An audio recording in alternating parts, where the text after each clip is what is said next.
జిల్లా కేంద్రంగా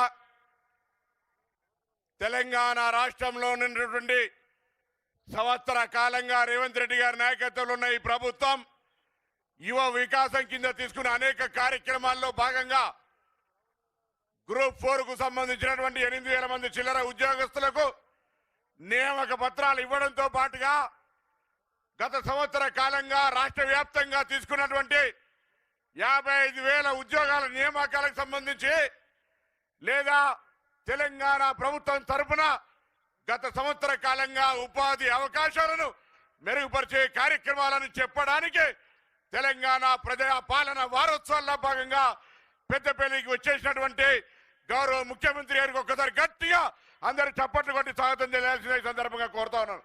అదేవిధంగా వేదిక మీద గౌరవ ఉప ముఖ్యమంత్రి గారు ఆనాడు తెలంగాణ సాధన తర్వాత 10 సంవత్సరాల ప్రతిపక్ష టిఆర్ఎస్ పరిపాలనలో ప్రజలకు న్యాయం జరగాలని పాదయాత్ర చేసినాడు ఉప ముఖ్యమంత్రి బట్టి విక్రమార్క గారు.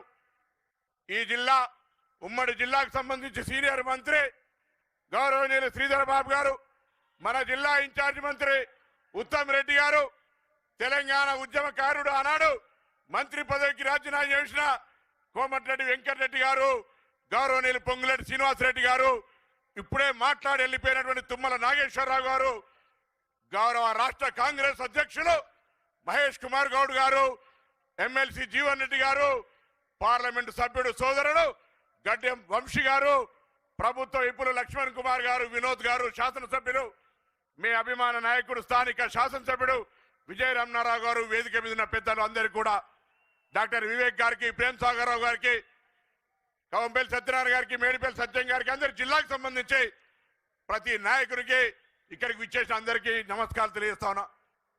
విద్యార్థి నాయకుడిగా ఆనాడు ఉద్యోగాలు కావాలనే సందర్భంలో అనేక పోరాటాలు చేయడం జరిగింది. తదుపరి కరీంనగర్ లోక్సభ ప్రజల ఆశీర్వచనంతో పార్లమెంటు సభ్యుడై తెలంగాణ సాధనకు సంబంధించి పోరాటం చేశాం.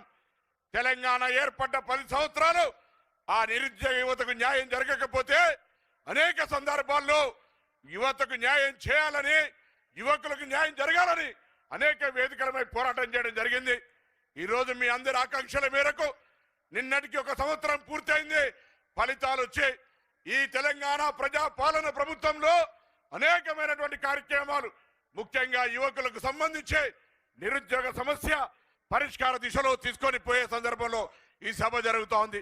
ఇక్కడికి వచ్చినటువంటి నా సోదరులు, రాజకీయంగా కాంగ్రెస్ పార్టీ కుటుంబ సభ్యులు, లేదా ఈరోజు తెలంగాణ ప్రభుత్వంలో ప్రభుత్వ పనితీరును పనిచేసే ఉద్యోగస్తులందరూ ఒకటి గమనించాలి.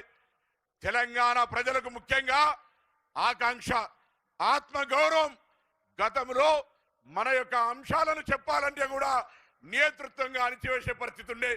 కానీ ఈరోజు తెలంగాణ ప్రజల యొక్క ఆకాంక్షలకు, ఆత్మగౌరవానికి ప్రతీకగా ప్రజాపాలన మంచి ప్రజాస్వామికంగా కొనసాగుతూ ఉంది. ఈ పరిస్థితుల్లో గౌరవ ముఖ్యమంత్రి గారికి ఇంతకు ముందు మా గౌరవ శాసనసభ్యుడు విప్పు గారు చెప్పినట్టుగా ధర్మపురి లక్ష్మీ నరసింహస్వామి టెంపుల్ మన వేములవాడకు వచ్చినారు. రాజరాజేశ్వర స్వామి ఆశీర్వచనం నిండుగా ఉండాలని కోరుకుంటా ఉన్నాం. ధర్మపురి లక్ష్మీ నరసింహస్వామి, కొండగట్టు అంజన్న, ఈ ప్రముఖమైనటువంటి దేవాలయాలు. కాళేశ్వరం గురించి నేను చెప్తే తప్పైతే శ్రీధర్ బాబు గారు చెప్తారు. ఈ 2 దేవాలయాలకు సంబంధించి దయచేసి సమానంగా వాటికి సంబంధించి చాలా పవర్ఫుల్ కొండగట్టు అంజన్న పాదయాత్రలు మీరు వచ్చినారు. ధర్మపురి లక్ష్మీ నరసింహస్వామి మా ఈ జిల్లా అందరి ఇలవేల్పు ఆ దేవాలయాల అభివృద్ధికి సంబంధించి. దాంతో పాటుగా సోదరుడు వంశీ గారు చెప్పినట్టుగా ఇక్కడ విమానం దిగితే బల్లార్ష దాకా అనేకమైనటువంటి ఫ్యాక్టరీలు, ఎక్కడ విమానం ఖాళీగా పోయే అవకాశం లేకుండా పూర్తి స్థాయిలో నిండే విధంగా గతంలో కేసరం సంబంధించిన ఒక ఎయిర్ ట్రిప్ ఉంది. దాన్ని కూడా భవిష్యత్తులో ఈ ప్రాంతం ఉత్తర తెలంగాణకు సంబంధించి వరంగల్ అదొక పారిశ్రామిక ప్రాంతం అయితే, ఈ మొత్తంగా పక్కన ఆదిలాబాద్, మంచిర్యాల సిమెంట్ ఫ్యాక్టరీలతో సహా ఈ ప్రాంతానికి అభివృద్ధి ఉండే విధంగా ఒక ఎయిర్పోర్ట్ ఇచ్చేటువంటి ఆలోచన రాష్ట్ర ప్రభుత్వం నుంచే కేంద్రం మీద ఒత్తిడి తెచ్చే దిశలో కొనసాగించాలని సందర్భంగా కోరుతూ ఈరోజు పెద్దపల్లి జిల్లా కేంద్రం వేణన్న గారు వచ్చినారు. సమయం ఎక్కువ తీసుకొని వాస్తవంగా, కానీ ఉమ్మడి జిల్లాకు సంబంధించిన మీటింగ్ కాబట్టి 1 నిమిషం ఎక్కువ తీసుకున్నా. దయచేసి అంజలా భావించకుండా మరొక్కసారి విజయ రమణారావు గారు 1500 కోట్లు దొబ్బిపోయింది అని అందరు ఈర్షపడుతున్నారు. పోయినాక దృష్టి తీసుకో, లేకపోతే ప్రాబ్లం అవుతుంది. ఆ విధంగా ఈరోజు ఈ జిల్లాకు సంబంధించి 13 నియోజకవర్గాల 8 మందిని గెలిచినాం. 2 మంత్రులు, 2 విప్పులు.